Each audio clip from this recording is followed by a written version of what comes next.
রাজ্য আছে তাদের রাজাদের খবর কি? দু চারজন হয়তো একটু অসুবিধের মধ্যে আছে, কিন্তু আমার কাছে যেটুকু খবর আছে তাতে খাম্বাজ রাজা আর কৃষ্ণচন্দ্র তো দিব্য আছে। দিব্য আছে মানে? মানে খাচ্ছে দাচ্ছে আমোদে আহ্লাদে ফুর্তিতে ভালোই আছে। তো এত ফুর্তি আসে কি করে? কেন আসবে না জাহাপানা?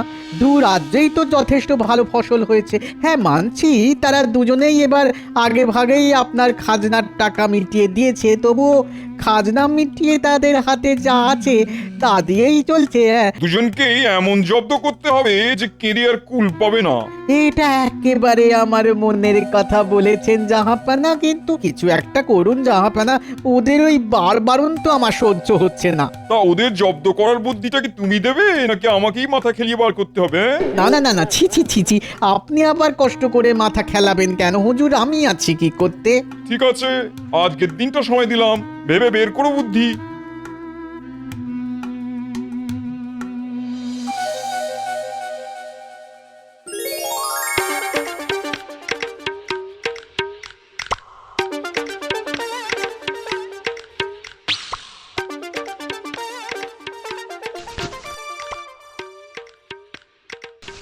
এই কি গো বুড়ো, বলি মুড়ি মাখাটা কেমন হয়েছে?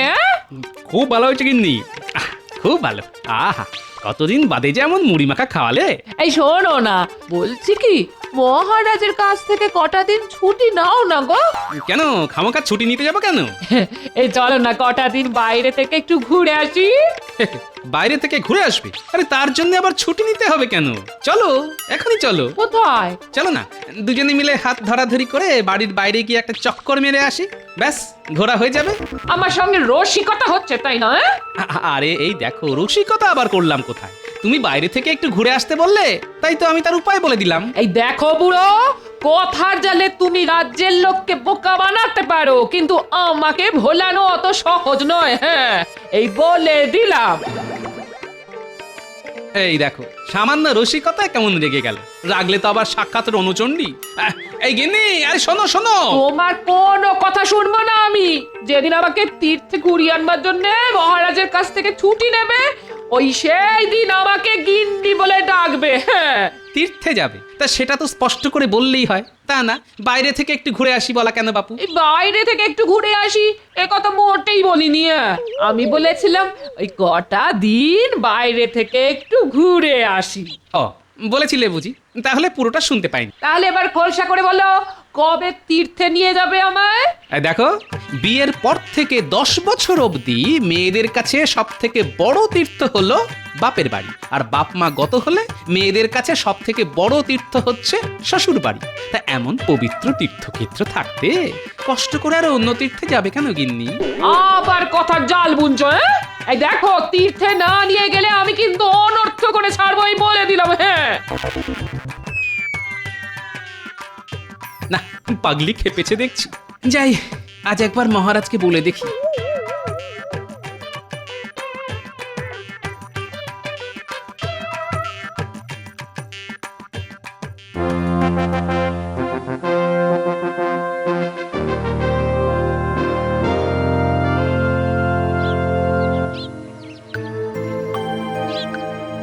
সেলাম জাহাপানা।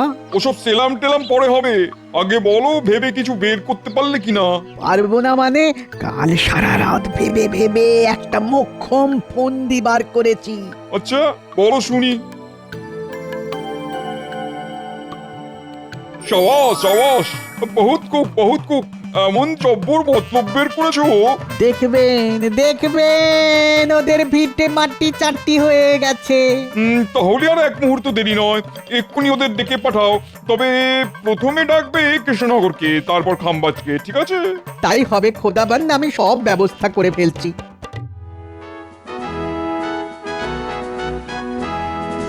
আপনার কাছে একটা আর্জি ছিল মহারাজ। বলো কি আরজি? গোপালের তো একটা মাত্রই আর্জি মহারাজ, ছুতোয় নাতায় কাঁদুনি গিয়ে আপনার কাছ থেকে কিছু টাকা চাওয়া। একটা কথা আছে জানেন তো মন্ত্রী মশাই, যার নজর যেমন সে দেখেও তেমন। শকুন যেমন চোখের সামনে সব সময় ভাগাড় দেখে, আপনিও তেমনি সারাক্ষণ দেখেন টাকা। খবরদার গোপাল, তোমার এত সাহস যে তুমি আমাকে শকুন বলো? এই দেখো, আপনাকে আবার শকুন বললাম কখন? শুধু আপনার নজরের সঙ্গে শকুনের নজরের তুলনা করলাম মাত্র।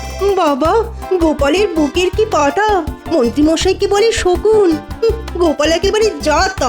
আচ্ছা, তোমরা কি থামবে নাকি সারাক্ষণ ক্যাচর ম্যাচর করে যাবে? বলো গোপাল, বলো কি তোমার আর্জি? আগে আমি কটা দিন ছুটি চাই মহারাজ। কেন? আগে আপনার বৌমাকে নিয়ে কটা দিন একটু তীর্থ করতে যাব। এ তো খুব ভালো কথা। তা নাও না ছুটি, বারণ করছে কি? সঙ্গে নিয়ে যায়া গোপাল যাবে গয়া। ঠিক বলেছে সভাকবি, কারণ গয়ায় গিয়ে অনেকের পিণ্ডি চটকাতে হবে তো। দেখেছেন মহারাজ, গোপাল আবার আমায় কিরকম টিপ্পনি কাটলো। হ্যাঁ, গোপাল আবার তোমার টিপ্পনি কাটলো কখন? ওই যে মহারাজ, বাংলায় একটা কথা আছে না, কথা পড়লো হাটের মাঝে, যার কথা তার বুকে বাজে।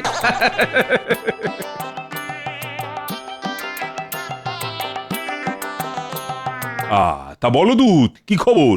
মানে নবাব বাহাদুর ভালো আছেন তো? হ্যাঁ মহারাজ, তিনি কুশলেই আছেন, আর আপনাকে এই পত্র পাঠিয়েছেন। মন্ত্রী পড়ো তো।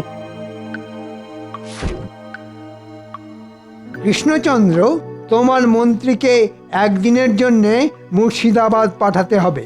আমার আদেশ, আগামীকালই সে যেন মুর্শিদাবাদে চলে আসে। আমি তাহলে আসি মহারাজ, আমার আর দাঁড়াবার সময় নেই।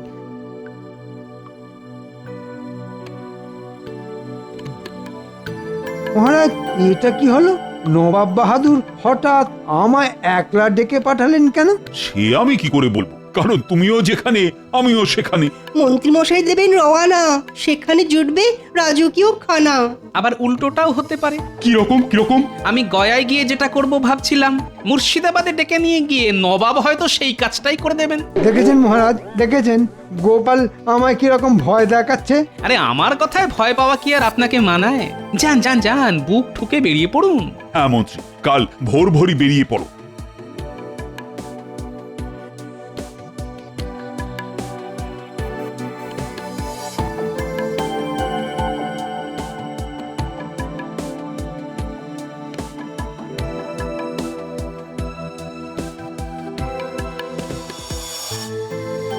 ভেতরে আসবো মহারাজ?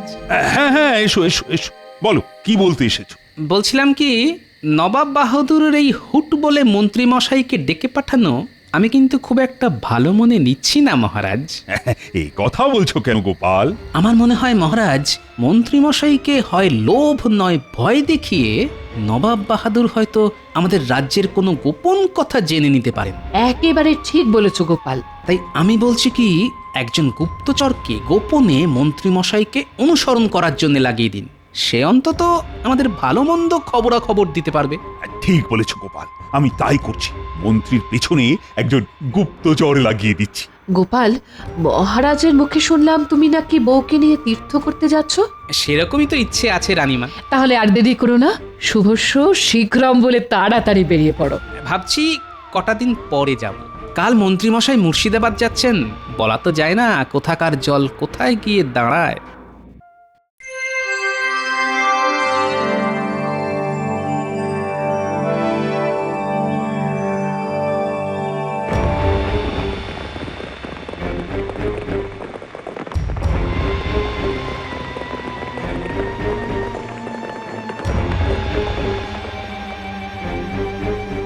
কি ব্যাপার বলো তো উজির?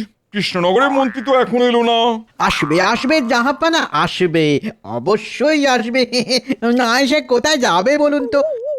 নবাব বাহাদুর, এসে গেছে এসে গেছে। এসে গেছে এসে গেছে। আমাকে দেখে এমন উচ্চস্বরে হাসছে কেন? গতিক তো সুবিধের বলে মনে হচ্ছে না। নবাব বাহাদুর, আরে এসো এসো এসো কৃষ্ণনগরের মন্ত্রী। তা তা পথে আসতে কোনো অসুবিধা হয়নি তো? না না, অসুবিধা হবে কেন? মহারাজ ঘোড়ার গাড়ি দিয়েছিলেন। না না, তবুও তোমার অসুবিধা হয়েছে। আহারে, রোদের তাতে চাঁদ মুখটা কেমন শুকিয়ে গেছে। খিদে পেয়েছে নিশ্চয়ই? হ্যাঁ, ওই মানে। না না না, তাহলে আর কথা নয় কথা নয়, আগে খাবে চলো। বুঝলে, তুমি হলে গিয়ে আমার অতিথি, তাই প্রচুর খাবারের ব্যবস্থা আছে তোমার জন্য। দুধ ছাই, সব কথায় এমন হাসে কেন? হ্যাঁ, চলো চলো চলো চলো, আগে পেট পুড়ে খেয়ে নেবে, তারপর হবে কথা। চলো চলো চলো। এ কি করেছেন ঝাঁপনা? কোপ্তা, কাবাব, কালিয়া, বিরিয়ানি, এ তো বিশাল আয়োজন। তুমি তুমি হলে গিয়ে আজ আমার বিশেষ অতিথি, তাই তোমার জন্য বিশাল আয়োজন করব না তো কার জন্য করবো বলো? হ্যাঁ, আরে আরে লজ্জা না করে পেট পুড়ে খাও। হ্যাঁ,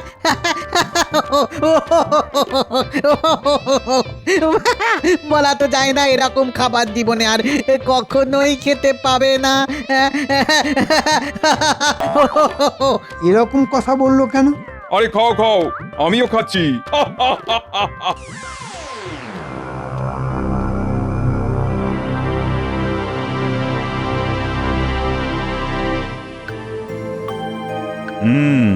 মন্ত্রীকে পাঠালাম বটে, কিন্তু মনে মনে তো খুব চিন্তা হচ্ছে। নবাব তো আর সহজ লোক নন। চিন্তা করবেন না মহারাজ, নবাব এর আগেও বহুবার আমাদের জব্দ করতে এসে নিজেই জব্দ হয়ে ফিরে গেছে। আর এবারেও যদি সেরকম কিছু মতলব করে থাকে, তাহলে এমন পাল্টা প্যাঁচ কষাবো না যে ওই নবাব আর তার মন্ত্রণাদাতা উজির সারা জীবন মনে রাখবে। চলুন এখন রাজসভায় চলুন। তাই চলো চলো চলো চলো।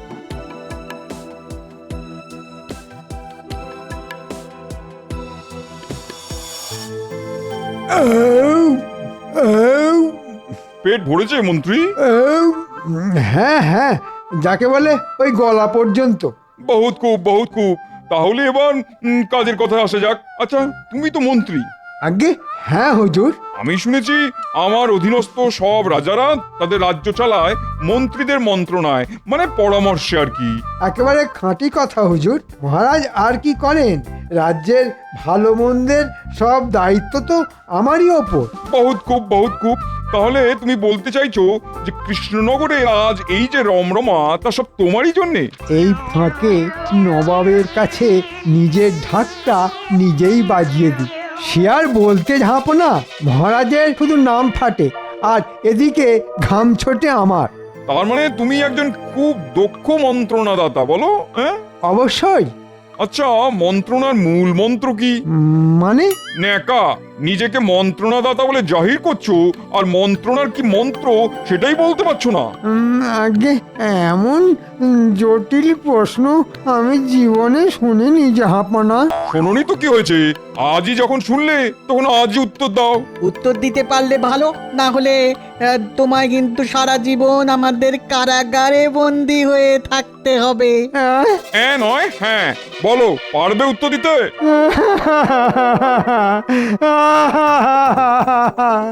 না হুজুর, পারবো না। তাহলে আমার কারাগারে বন্দি হয়ে থাকো। এরপর হবে কৃষ্ণচন্দ্রের পালা, তাকেও ডেকে এনে পরীক্ষা নেওয়া হবে। পারলে ভালো, না পারলে তাকেও কারাগারে ভরে কৃষ্ণনগরের সব রমরমা ঘুচিয়ে দেবো আমি। হ্যাঁ,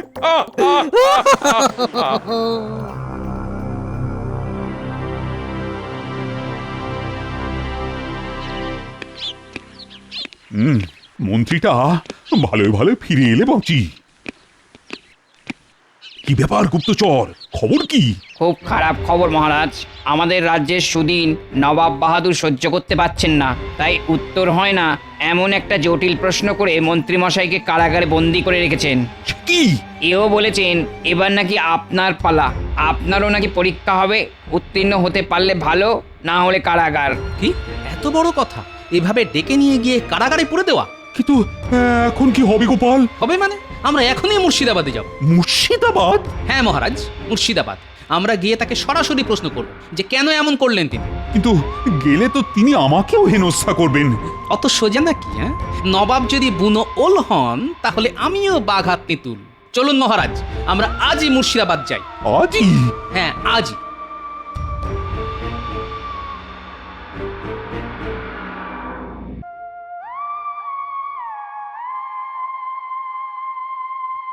কি কৌজির, কৃষ্ণচন্দ্রের মন্ত্রী কারাগারে বসে কি করছে? কি বলবো না হাপানা, সে বেটা কারাগারে বসে পাগলের মতো মাথা চুল ছিটছে আর হাউ হাউ হাউ হাউ করে কাঁদছে। এবার কৃষ্ণচন্দ্রের পালা। যাও এখনই পত্র লিখে তাকে এখানে আনবার ব্যবস্থা করো। আর হ্যাঁ, গোপালকেও আসতে বলো। আবার গোপালকে কেন জাহাপানা, সে তো বড্ড চালাক। চালাক? ওই অতি চালাকের গলায় দড়ির ব্যবস্থা করব আমি। যাও যাও যাও যাও, দুজনকেই ডেকে পাঠাও। আর ডেকে পাঠাতে হবে না জাহাপানা, আমরা নিজেরাই চলে এসেছি। বাবা বাবা বাবা, বহুত খুব বহুত খুব। তা কৃষ্ণচন্দ্র, জানো তো আমার একটা সামান্য প্রশ্নের জবাব দিতে পারিনি বলে তোমার মন্ত্রীকে আমি বন্দি করে কারাগারে পাঠিয়েছি। খুব ভালো করেছেন, একেবারে নবাবের মতো কাজ করেছেন। তুমি আমাকে কথার খোঁচা দিচ্ছ গোপাল? বালাই ষাট, আমি সামান্য মানুষ, আমি কি আপনাকে কথার খোঁচা দিতে পারি? আর দিলেই যে সে খোঁচা আপনার গায়ে লাগবে তার কি কোনো মানে আছে নাকি? তার চাইতে খোলাখুলি বলুন, কি করলে আমাদের মন্ত্রী মশাইকে ছেড়ে দেবেন? ছেড়ে দেবো? তা নয় ছেড়ে দিতে পারি, তুমি বা কৃষ্ণচন্দ্র যদি আমাকে একটা জিনিস দিতে পারো। হ্যাঁ, কি জিনিস? আরে বলছি বলছি, এত ব্যস্ত কেন? আগে একটু বিশ্রাম নাও, খাওয়া দাওয়া করো, তারপর না হয় বলা যাবে। না না নবাব বাহাদুর, খাওয়া দাওয়া না হয় পরে হবে, তার আগে চট করে বলে ফেলুন তো আমাদের কাছ থেকে ঠিক কি চাইছেন আপনি? কি চাইছি? আচ্ছা কৃষ্ণচন্দ্র, তোমার নামের মানে তো কালো চাঁদ, কি ঠিক বলেছি তো? হ্যাঁ, কৃষ্ণ মানে কালো আর চন্দ্র মানে চাঁদ, দুইয়ে মিলে কালো চাঁদই হয়। বহুত খুব বহুত খুব। ওই কালো চাঁদকেই দু হাতে ধরতে চাই আমি, আর সেটা তোমাদেরই এনে দিতে হবে। সর্বনাশ, নবাব কি পাগল হয়ে গেছেন? কি কৃষ্ণচন্দ্র, কথাটা শুনেই মুখটা কেমন শুকিয়ে গেল মনে হচ্ছে।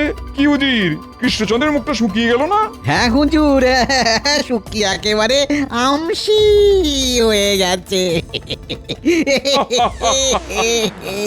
খুব জব্বর প্যাঁচ কষেছে দেখছি। এবার দেখো ননি খাওয়া নবাব, উল্টো প্যাঁচে তোমায় কেমন কাত করি। কি সব চুপ কেন? গোপাল, তুমি কিছু বলো। ঠিক আছে, এনে দেব। হ্যাঁ, এনে দেবে? হ্যাঁ, এনে দিয়ে আপনার হাতে ধরিয়েও দেব। কবে? ধরুন আজ রাতেই। রাতে কেন, দিনে হয় না? দিনে তো চাঁদ মামাকে দেখা যায় না, তাই। ঠিক আছে, তাহলে তোমরা এখন খাওয়া দাওয়া করো, ওটা দিনটা বিশ্রাম নাও, তারপর দেখা যাবে। আর রাতের বেলা আপনাকে কালো চাঁদ দেখিয়ে দেব। তাহলে এখন আমাদের অতিথিশালায় পাঠাবার ব্যবস্থা করুন।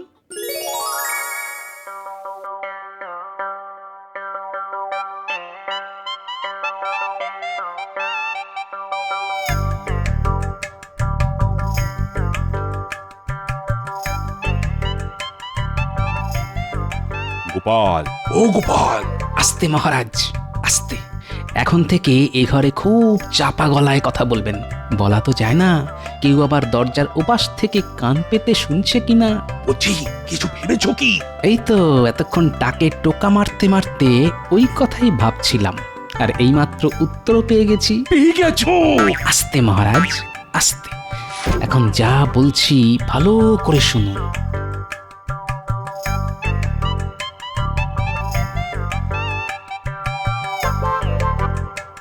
দূর ছাই, ঘরের মধ্যে যে কি সব কথাবার্তা হচ্ছে কিছুই তো শোনা যাচ্ছে না ছাই।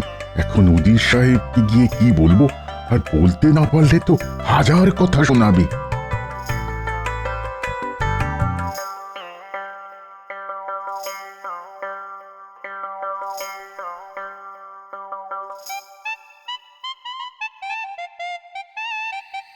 এই যে গোপাল, এসে গেছি।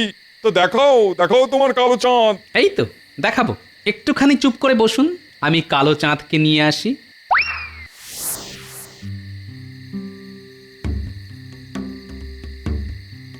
কি বুঝি, গোপাল আবার পালিয়ে গেল না তো? পালিয়ে আর যাবে কোথায় জাহাপানা, বলেছিলাম না জাল থেকে পালিয়ে গেলেও পুকুর থেকে তো আর পালাতে পারবে না। এই নিন হুজুর আপনার কালো চাঁদ, ধরুন ধরুন ধরুন। আরে কোথায় তোমার কালো চাঁদ? কিছুই তো দেখতে পাচ্ছি না। ওমা, দেখতে পাচ্ছেন না? তাহলে আপনার মন জুড়ে শুধুই পাপ। এ মা, ছি ছি ছি। মানে খুব সোজা, যাদের মনের মধ্যে পাপ আছে, যারা অন্যের ভালো দেখলে হিংসেই জ্বলে মরে, তারা কিন্তু কালো চাঁদকে দেখতে পায় না। কিন্তু যারা সাদা মনের, যাদের মনে কোনো পাপ বা হিংসে নেই, তারা ঠিক কালো চাঁদকে দেখতে পায়। কি সব বলছো গোপাল? কৃষ্ণচন্দ্র, তুমি কি কালো চাঁদ দেখতে পাচ্ছ? হ্যাঁ নবাব বাহাদুর, দেখতে পাচ্ছি। কালো হলেও কি সুন্দর দেখতে। উজির, তুমি কি কালো চাঁদ দেখতে পাচ্ছ? এখন দেখতে পাচ্ছি না বললে সকলে ভাববে আমার আমার মনের মধ্যে পাপ আছে। কি হলো উজির, দেখতে পাচ্ছ না তো? না জাহাপানা, পাচ্ছি পাচ্ছি তো, পাচ্ছি কি বড়িয়া দেখতে। তাহলে দেখুন, সকলেই দেখতে পেল, শুধু আপনি পেলেন না। তার মানে আপনার মনের মধ্যে পাপ আছে, তাই না জাহাপনা? চুপ করো বেয়াদব, আর একটা কথা শুনতে চাই না। যাও, এক্ষুনি দূর হয়ে যাও এখান থেকে। ঠিক আছে, যাচ্ছি, কিন্তু আমাদের মন্ত্রী মশাইকে ফিরিয়ে দিতে হবে তো। উজির, ওদের মন্ত্রীকে ছেড়ে দাও। ধন্যবাদ জাহাপনা, আমরা তাহলে আসি। চলুন মহারাজ।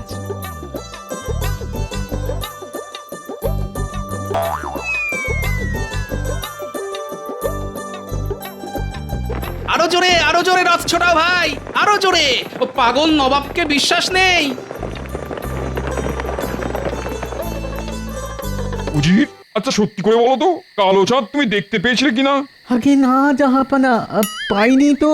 তাহলে পেয়েছো বললে কেন? আগে ভয়ে, গোপাল যদি রটিয়ে দেয় আমার মনে পাপ আছে। বেয়াদব, তোমার জন্য গোপাল আমায় ঠকিয়ে পালিয়ে গেল, আজ তোমাকে মেরে ফেলবো। চাচা প্রাণে বাঁচা।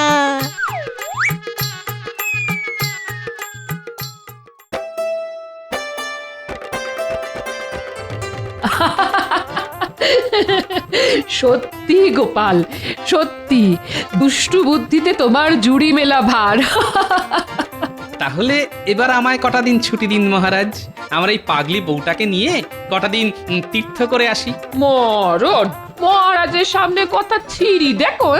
যাবে বই কি গোপাল, অবশ্যই যাবে, আর সব খরচ খরচা আমার। চলো গিন্নি, তাহলে ঘুরে আসা যাক। আহ, দেখে মথুরা বৃন্দাবন খুশি হবে আমার গিন্নির মন।